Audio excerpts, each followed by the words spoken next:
Bags are packed. My gun camera kit is ready.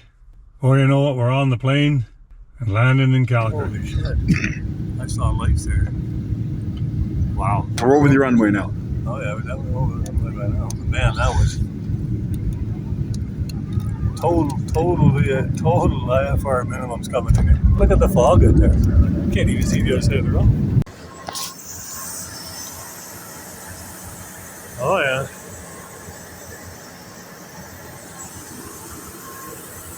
Quick stop at Jim's house to see what it is we're looking for.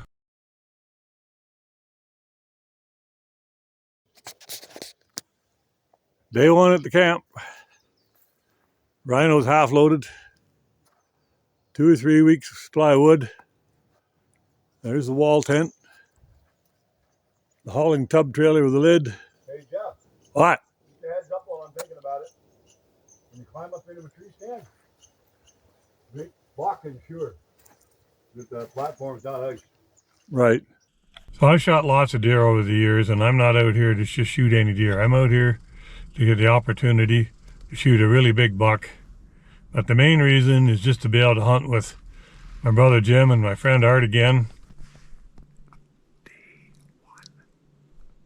Yeah, brother Jim's contacted a disease called polymyalgia rheumatica, and I was worried that I might not get another chance to do this, so took the first opportunity I could get. It was actually Art's idea to come out.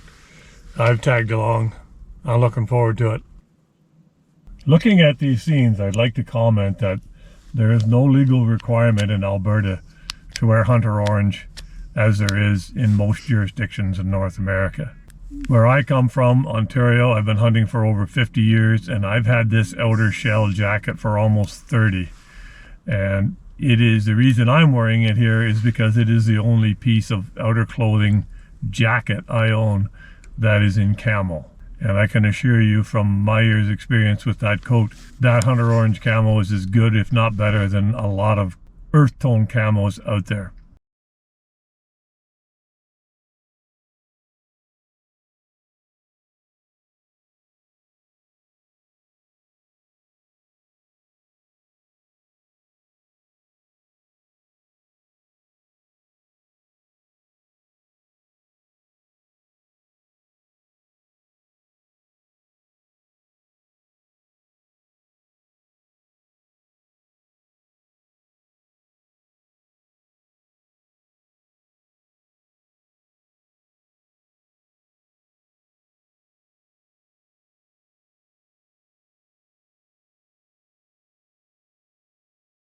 Well, today is day 2 of the hunt. It's actually my birthday, and I am turning 65. Wow, look at the sunrise over there, Jeff.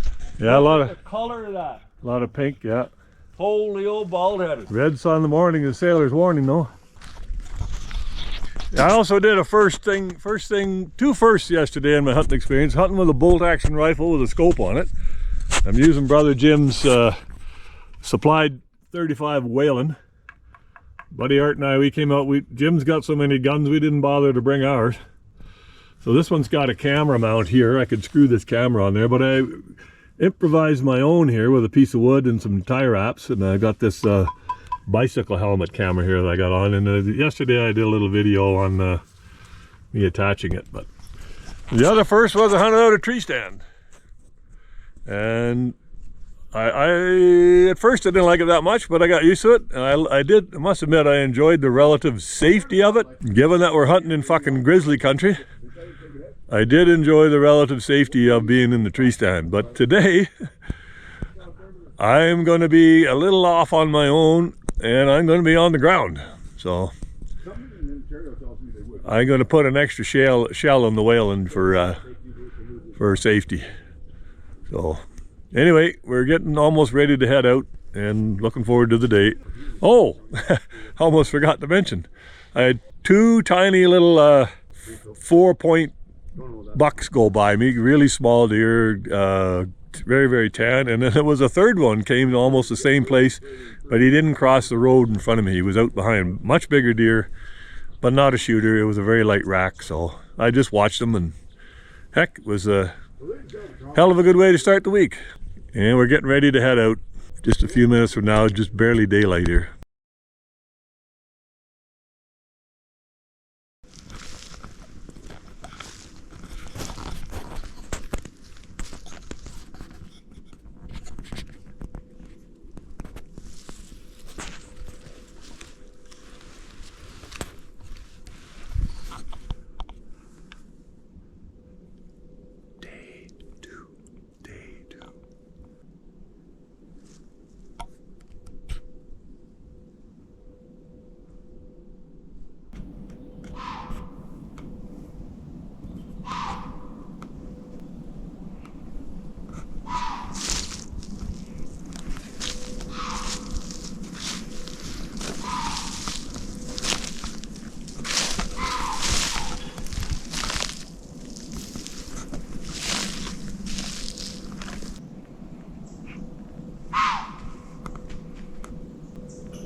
Dance, cowboy dance! Woo! Yahoo! Woo-hoo-hoo! Morning of day 3. Yesterday, no shots fired, but Buddy Art, he had 2 does with fawns go by him. I had Andy and Art rattled in a buck, about a small 8-pointer, not a shooter, he said. I had a doe out in front of me and crossing the line 100 yards away from me all the time, snorting and blowing and making all kinds of noise. It was interesting, but... And Brother Jim, I think he saw a doe and a fawn where he was, so... Between the 3 of us, we saw about 8 deer yesterday. See what happens today. Unfortunately, it's mild. It's going to be like 10 degrees today. And it's already 5 or 6. Just pan across here so you see the old tent in all its glory, okay? And then up above the tent,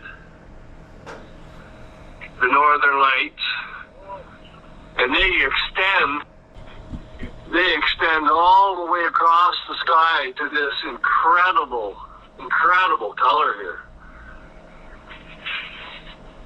Now that is to where I'm looking right now. That is to the west, and when I pan across to the south, this green band of the aurora borealis, the northern lights, extends right back to where this overhead of pink comes.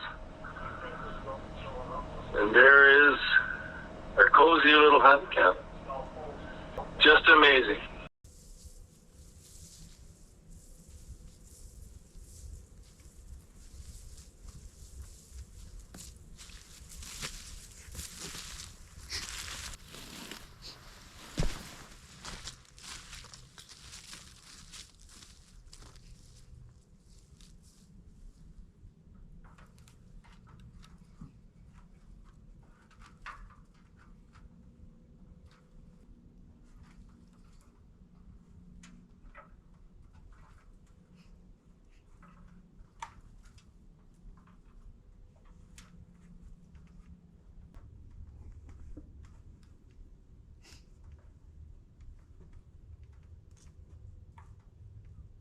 Meanwhile, back at the hunt camp in Ontario, the lads bagged this huge buck, field dressed out at 227 pounds.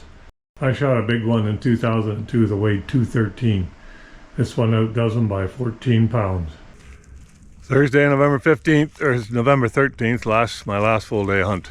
I haven't seen any in the last 2 days. I've seen all my deer in the first 2 days, so we'll be able to hunt. I'll be able to hunt a little bit tomorrow, and then I got to catch a ride back to the city so I can get an early plane out Saturday morning. But anyways, do or die today. We'll see what happens.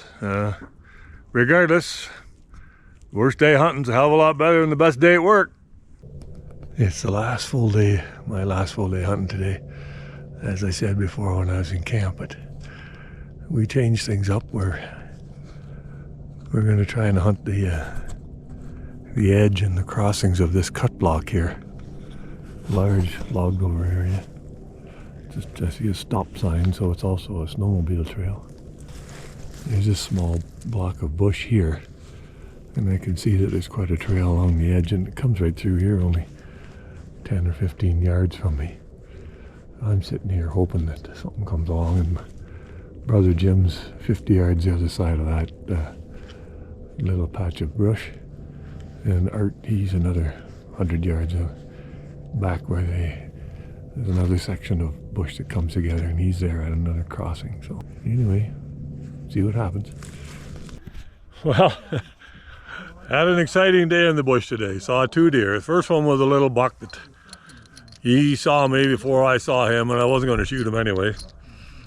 And I thought, well, it was around 20 to 3. I thought, well, they're starting to move. So I had this rattle bag, and I rattled it. And within 5 or 10 minutes, another half decent buck was coming towards me. So I brought the gun up, thought I'd turn the camera on, and he stopped about 45 yards. Got a good look at him. He had a nice high rack. So I pulled the trigger, and gun went click. What do you do? Anyway, it was still exciting. We'll see what happens tomorrow. Well, the Alberta hunt for me is over. I'm back home, sitting down in my basement. First and foremost, I'm happy to report that my brother Jim's health is pretty good. And it's 100% due to his determination for it to be so. The disease he has could leave him in a chronic condition, but he has taken the bull by the horns. Through the elimination of alcohol and a special diet, he has got his PMR under control. He's done 2 or 3 videos on that on his channel called Grizzly Country Outdoors. Check them out if you're interested. I found the one where he's standing in the kitchen with his Oilers jersey talking about the food that he's put together for his special diet. I found that very informative and most interesting. And due to the fact that he's got his health under control, Jim put a considerable amount of time, effort, and expense into getting the camp ready and making our experience out there as good as it could be. I really appreciate that, Jim. Thanks very much. The rest of this epilogue is going to be a long discussion about the Remington 700. The last day was a Friday. I had to fly home on Saturday, so I arranged with my other brother in Kalmar that I would go down and spend the night at his place so I could catch an early flight out on Saturday morning. But the 3 of us up in northern Alberta, we decided not to hunt the Friday because it was forecasted to be high winds. So that's what happened the next day. What happened that night is a different story. I had to get up at 6 o'clock, but I wasn't sleeping well. I woke up at 2:33 in the morning, and all I could think of was, holy shit, the gun misfired. It's not so much that I missed the deer. It's that I just spent a week in grizzly country with a gun that was supposed to shoot me a deer, but its secondary role was to keep me safe. If there had been there'd been a sow grizzly with cubs in my neighborhood, and I pulled that gun up to shoot that bear, I'd have been toast. That's what I woke up thinking in the middle of the night. I had watched Jim's video on sighting the rifle in, so I have no doubt about its accuracy. And I know last year in October he shot a bull moose with it at about 200 yards, so I had no doubt about its stopping power. Anyway, I chose that gun because of the caliber, 35 Whelen, which is basically a 30-06 necked up to 35 caliber. And a 30-06 is the caliber to which all other calibers are compared. And I must add, the Remington 700 has been sporting rifle standard too, to which a lot of bolt action rifles are compared, but I'd never used one before. I had no idea about this characteristic of the sloppy bolt, and I spent a lot of time during the week. Every time I moved, I had to look down, put my hand on the bolt, and make sure that it was back in its proper position. I must add that when we got together about an hour after the incident, I racked a shell in. I aimed at a spruce tree and fired, and then the gun went off. So, what can I say? It's one of those things. Now, guns can misfire, but I didn't like that Remington Model 700, and I didn't like it for two or three reasons. I liked the weight of it. I liked the scope, the feel of it. Everything was fine. It was the action and the magazine I didn't like. The biggest thing I didn't like was I was used to hunting with this old 303. This is a 1914 model made by Winchester under license of the British Army. When you cock this gun, it makes a very positive sound. And look at the distance that the firing pin is back. It's at minimum half an inch, or like 5/8. And when you put the safety on, trigger does nothing, and the bolt is locked. On that stupid Remington, you get everything cocked, but the firing pin stuck out maybe 1/8 of an inch. Maybe. Tiny amount. You could hardly even tell the thing was cocked. And when the safety was on, you could move the bolt. What the hell? I really didn't like that. The other thing I found out was when I filled the magazine with 4 shells and had 1 in the chamber, for some reason, the shells in the magazine would rattle. I didn't like that. So I took 1 out. And I spent the week with 3 in the mag and 1 in the chamber, and then that was solid. So those are the 3 things I didn't like. I didn't like the bolt loose with the safety on. I didn't like that it was difficult to tell when it was actually cocked, and I didn't like the rattling magazine. But anyway, I am responsible for that because that is the gun I chose, and I should have said something to Brother Jim and perhaps asked for a different gun if I didn't like it. And a gun can misfire. I had this thing misfire once. But it misfired on the second shot, not on the first shot. I lined up on a buck that was only coming at me. He was only about 18 feet away. I fired, hit him on the top of the shoulder, and he was running by. I racked in another shell, and I fired. And in the heat of the moment, I actually thought I shot twice. But I realized afterwards that shell was still in the barrel and it hadn't got off. But I pulled it out and I looked at it, and there was a tiny piece of green pine needle between the firing pin and the primer. It's put a small dent in the primer, but not enough to make it go off. But having known that, I checked the shell from the Remington 700. There wasn't a mark on it. Not a mark on it. So I don't know. Jim asked me, well, did you leave it cocked all day? And I said, well, yeah. As soon as I left you guys, I put a shell in, put the safety on, and I stand there. I mean, why would you want to stand on watch? You see a deer and then you're expected to go like this, cock the gun. I mean, it makes noise. All you should have to do is push the safety forward and fire. That's what I was used to. That's what I did, and it didn't work. And I have no idea why that gun misfired. I heard a click. Firing pin went forward. It was an old worn out gun. It was a weak spring. I have no idea. It was cold, but it wasn't freezing. The only other time I had problems with this action was when we'd have freezing rain or you'd get heavy snow and carrying it or whatever. Your body temperature melts the snow when it gets into the action and it literally freezes. I have had that happen to this gun. You know, in 35 years. You're going to see some weather and some nasty conditions. Anyway, bottom line is, check your gun. Gotta check your gun. I mean, I would take the shell out every time at night. I left 3 shells in the magazine. Pulled the shell out, put the bolt ahead, hung it on the gun rack, and we slept that way. All I can say is if I hunt out there again, I won't be using a Remington 700 mag.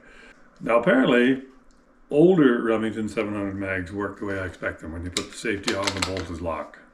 For some reason, they changed it. And for the life of me, I don't know why. I guess it's because some people figure the shells are in the magazine, you've got to rack them out if you have the safety on while you're working the bolt to discharge the shells.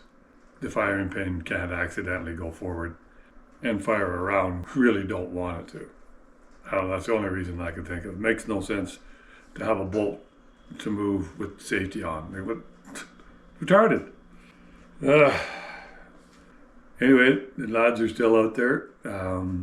They got all this week and possibly next week to get a big buck. I hope one of them does. And if they do, and I can get a picture of it before this video goes to edit, I'll include it. The Alberta hunt's totally different from what I'm used to. An all-day sit, and basically one place. I'm not used to that at all. I'm used to walking all day, pushing bush, trying to lift deer out of their beds and push into a line of standing watchers. All get together, every hour and a half, discuss what went on and move. This sitting in one spot from 8 a.m. till 5:15 in the afternoon is that takes a special kind of patience. But regardless, I'm looking forward to the hunt next year, wherever it or they may be. I'm definitely going back to my hunt camp in south of North Bay. I got a membership there, and I'll be there. I'm not saying I won't go somewhere else, but I will definitely be there. Anyway, thanks for watching, thanks for listening, and we'll see you on the next one.